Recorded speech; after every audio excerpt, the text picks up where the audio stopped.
Yes, it's undoubtedly true that in all religions there are exclusive statements. So, for example, in our Christian religion, you have the statement, there's no other name under heaven whereby we must be saved. Or the statement, no one comes to the Father but by me. What do you think of statements like that? I believe those are courageous statements. And those are statements that are believed by thousands, millions of Christians.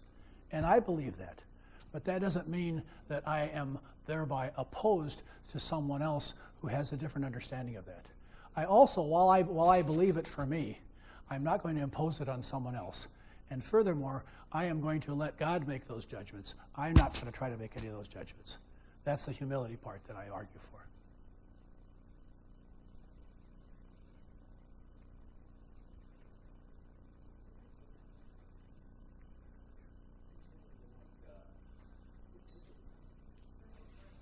It needs to be turned on underneath.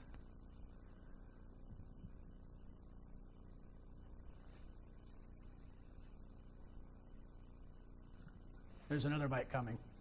There we go. There we go. Thank you. This is a really simple question. I was taking notes, and the last thing you said was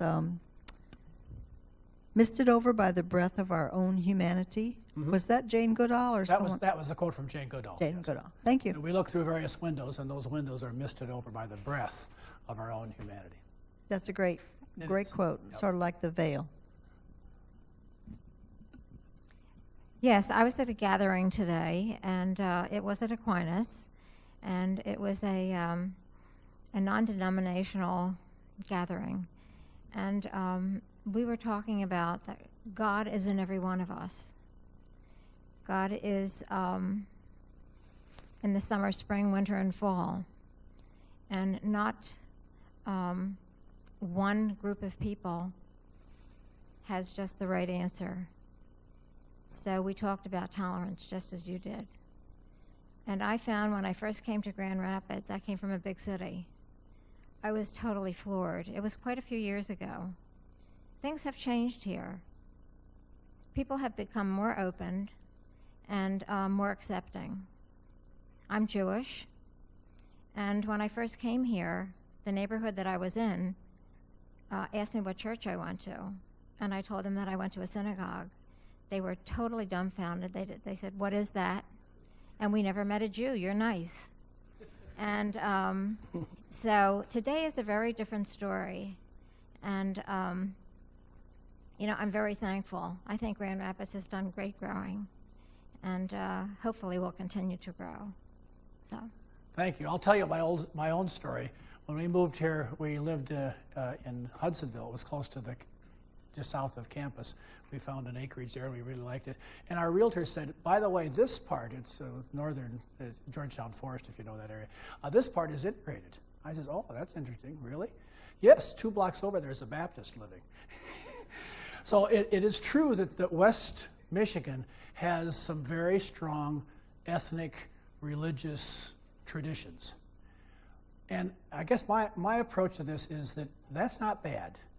It's bad if you insist that someone that's not in your group has to be like you. But it's not bad to have a deep faith. What I urge, and I hope that this community is doing, is that it's finding that as it understands that faith even deeper, it finds a willingness and openness to others, and maybe an awareness that we may not have, our little community, our little tribe, our little tradition may not have the final answer.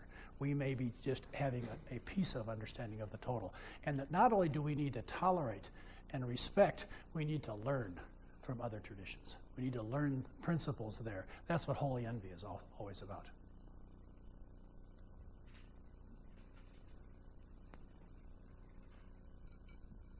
Hello, thank you so much for this incredible talk. And my husband and I are new to the Grand Valley community. We came half a year ago from Valparaiso University, and where we had been very active in interfaith devotionals, actually, that we organized there.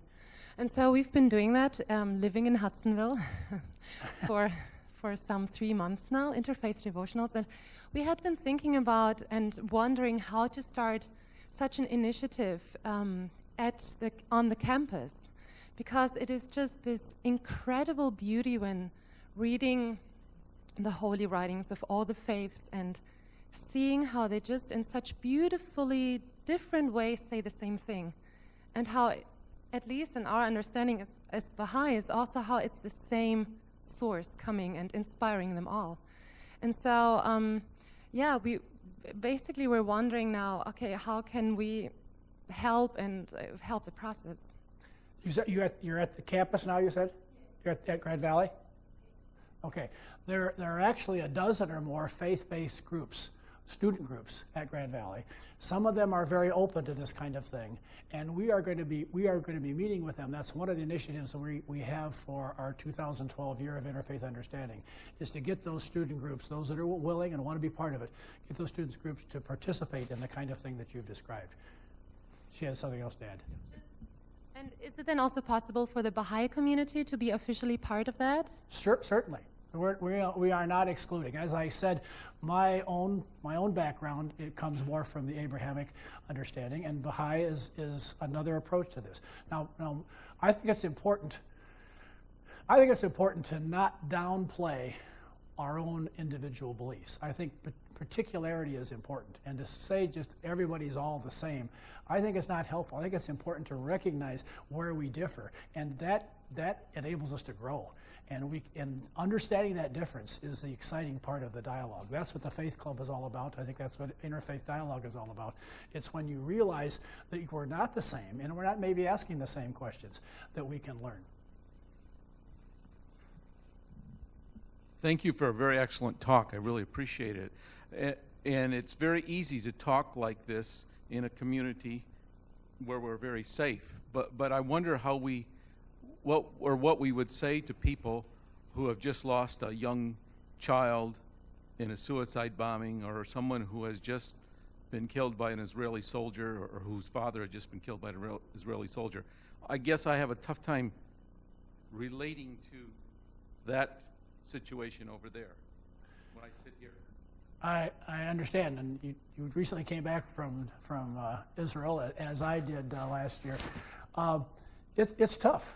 As I said, there are parts of the world in which tolerance is the first step, and we're not even there yet.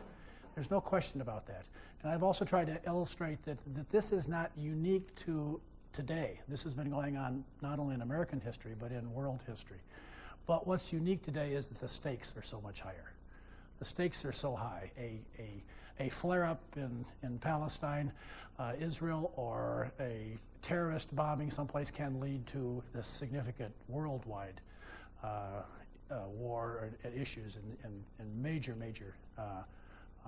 destruction. I guess when you say, what do you say to these people? You have to first of all understand and respect where they're coming from, as I've tried to indicate, and be sympathetic with them, and not try to tell them, well, it's all okay. It's not. It's not okay when a loved one is killed. But we then have to ask the larger question, what are we going to do about these terrible things that happen? Are we going to escalate and make the situation worse? Are we going to keep trying to look at a world where understanding and acceptance and respect can lead us to a different kind of world than we have now? We're not a perfect world. At least the Christian religion doesn't argue that we are perfect. A big part of the Christian belief is that there's this thing called sin, and we all have it. And so we, at least in my tradition, we can't deny that. We have to accept that. But that doesn't mean we can't look on the hope of making peace through understanding.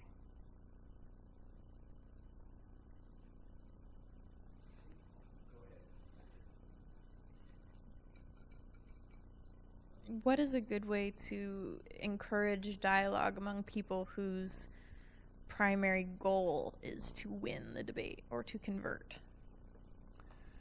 Well, debate. A debate is something where when you're done, you haven't changed your mind.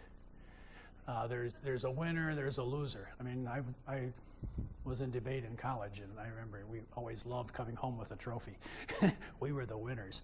Debate is that kind of thing. you have to approach it from the standpoint of conversation or listening, is what I'm saying. And being respectful of the other person and wanting to learn from them may engender a similar kind of thing back. Now, I'm a firm believer in what I call self-fulfilling prophecy. You know, if everybody thinks the economy is going to tank, it probably will. If everybody thinks that something can't be done, you know, we're not going to be able to accomplish whatever it is, if everybody thinks that, it won't get done.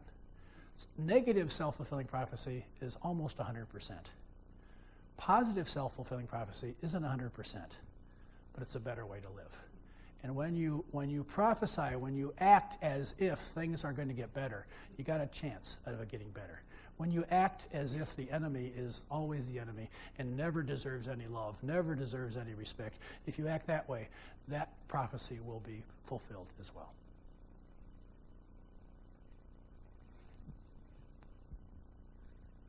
I just have a comment. One of the things that I enjoy about my professional engineering activities is that it always seems like we end up with an interfaith discussion at some point when the formal conference activities are over, and there are people from all over the world and all different faith traditions, and somehow when we talk about why this screw broke in half, we can all communicate.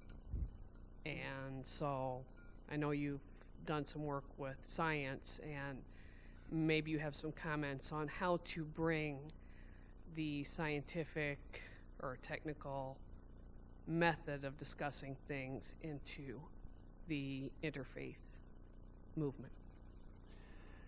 Well, I don't think that everything is resolved using the methods of science. I think that's a big fallacy that is being perpetrated by people like Richard Dawkins and others who think that that is the road for all forms of truth. And I take that out of my own experience. Mathematics is a different method than science, and yet science needs mathematics and uses mathematics all the time. The course that I mentioned was called Ways of Knowing. Scientific method is a way of knowing. Even the sciences themselves, though, have different methods. You approach things differently if you're a biochemist than if you're a solid-state physicist, or if you're a sociologist. I mean, we have different methods. You don't have to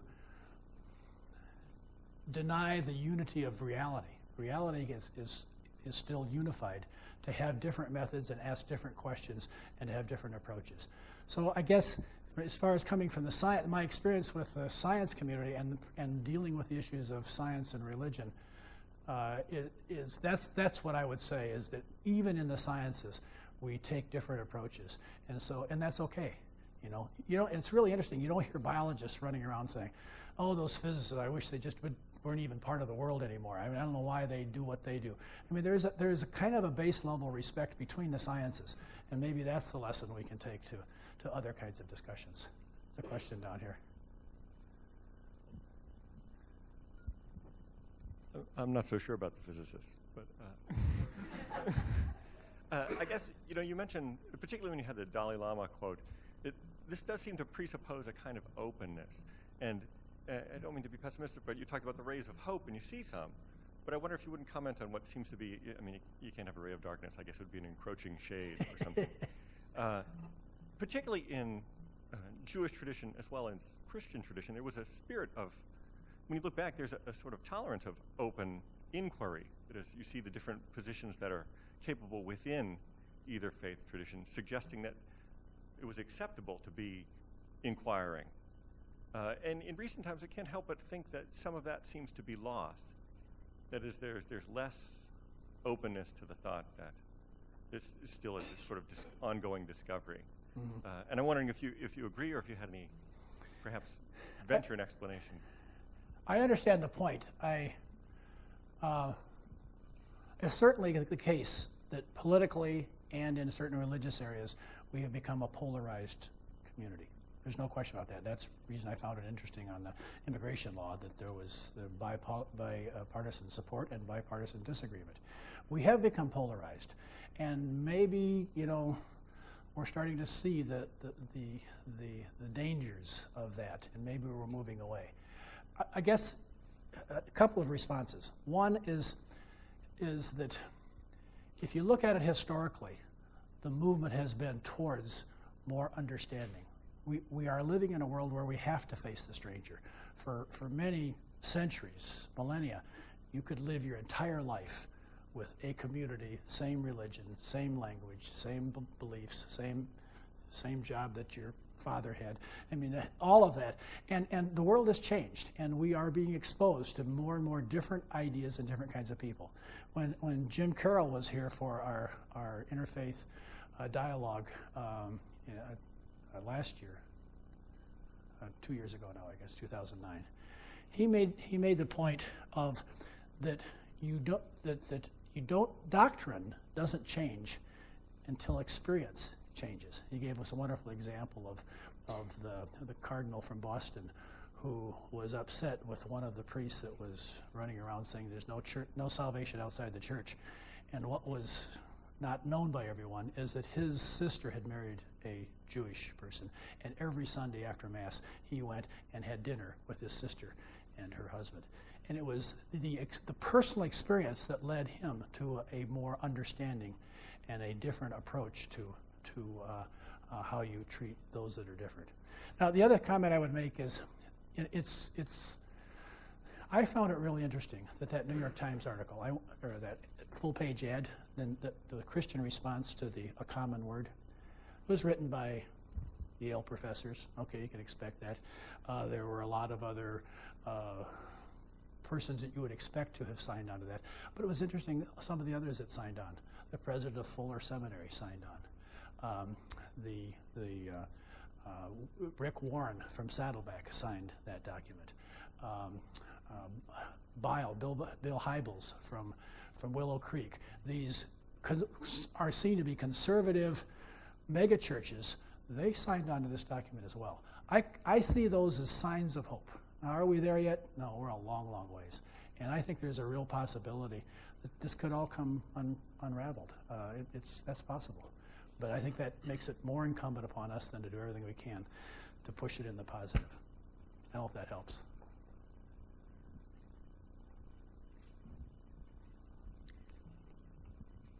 I'm trying to collect my thoughts here so I can either ask my question intelligently or make a comment. I'm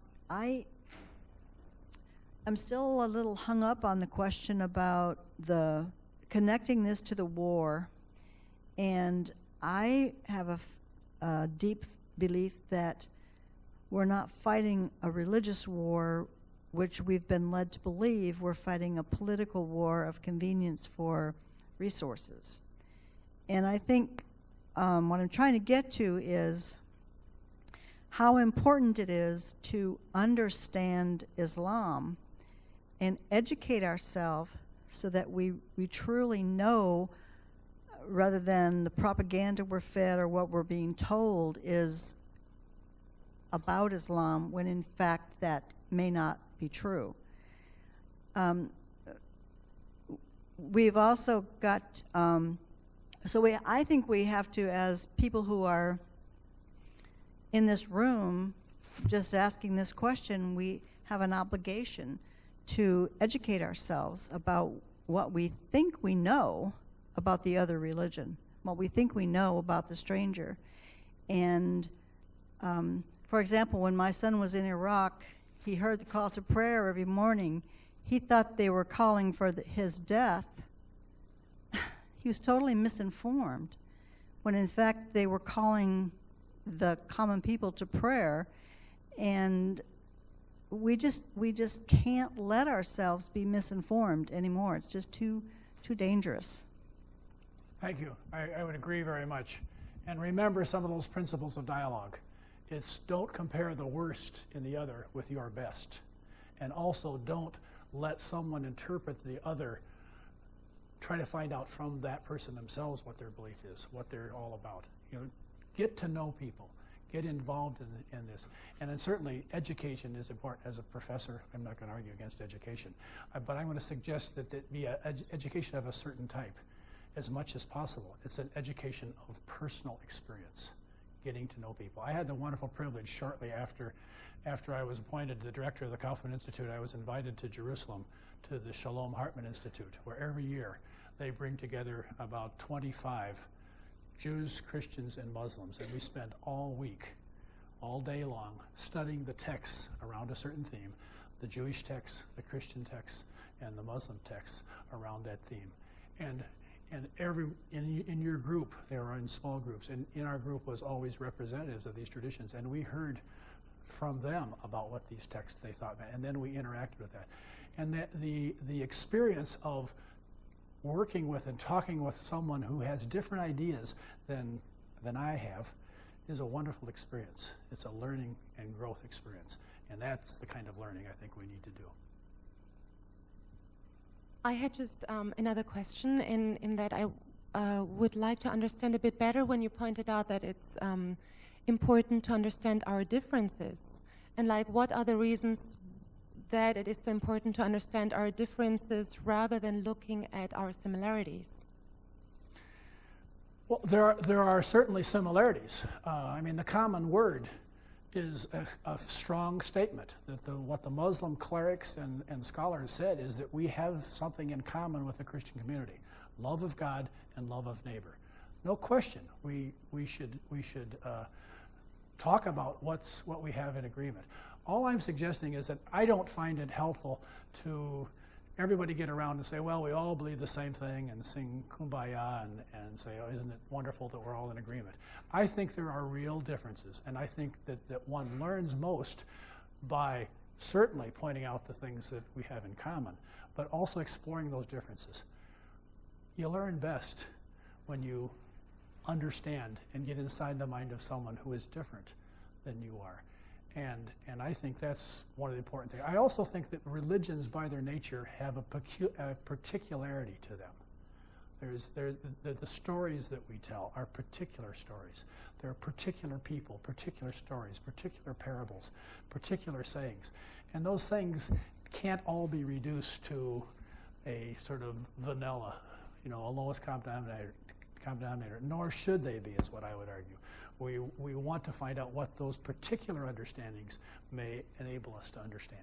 So, yes, let's talk about the things that we agree on, but let's not pretend like that we're all one big happy family. We're not happy all the time.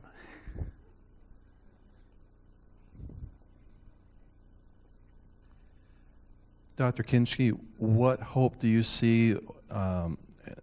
What type of attitude should we have toward those who do not want to engage in dialogue with that? I'm thinking specifically of extremist Muslims who have declared holy jihad in the U.S. that think of us as the great Satan, or the members of the Westboro Baptist Church who go and protest, have no intention of, in their words, saving people, but they're just there to declare you're going to hell. That's all we want to do, is declare you're going to hell. What can we gain from people with that type of mindset?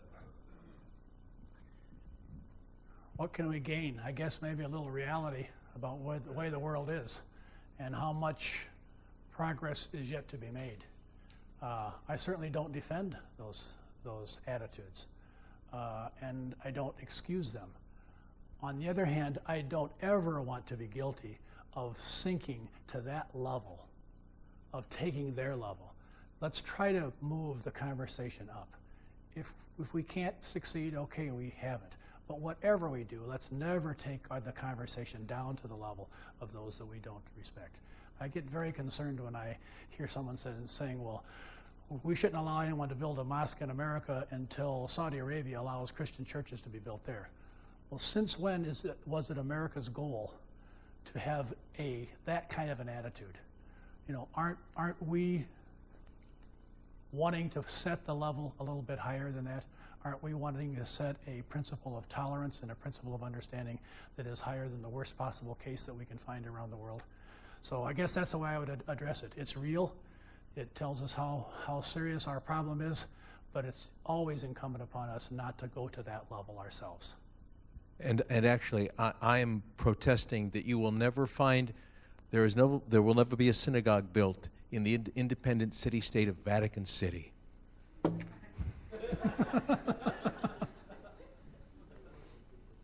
Any others? One more, maybe. I was really surprised by the number of Christians who believe that non-members of their faith are going to heaven. How do we reconcile those numbers with the levels of intolerance that we're seeing? Well, you know, intolerance gets more news than tolerance. You know, Mayor Hartwell told me that when that guy in Florida wanted to burn the Quran, he sent to the press a statement. As a Protestant minister himself and as the mayor of this city, sent a statement regarding that. The press didn't publish it. The press was publishing, and I know the press is here tonight, but the press, they did put it on their website. I'll give them that much. They didn't publish that. There are, if you go to the Common Word, you can find hundreds of places where positive statements have been made. You can go and people say, well, how come the moderate Muslims never criticize the violence that's going on? There are websites that you can go to and literally find hundreds of statements that have been made. They don't get publicized. It's the crazy guy that wants to burn the Quran that gets publicized worldwide. He's got a congregation of 30 people, half of which are his family. You know, I know the press gets blamed for a lot of stuff, and I don't want to get in the middle of that discussion because I don't know that it's their fault. The fact of the matter is we tend to want to hear the negative. We don't want to hear the positive. And so I guess there's a lot more tolerant people among the conservative or evangelical Christians than we hear. Maybe we're hearing the ones that have a lot to say, but we're not hearing the large majority and what their attitudes are. I think that there is a movement in this community as well as elsewhere of more understanding, more respect, more acceptance. Is everybody there? No, but I think there's more. And I was surprised myself to see 83% of that particular demographic. And the way the question was worded is it possible? It didn't say they're all going to, it just says, is it possible? Okay, we good? All right. Thank you very much. Appreciate it. Doug Kindschi.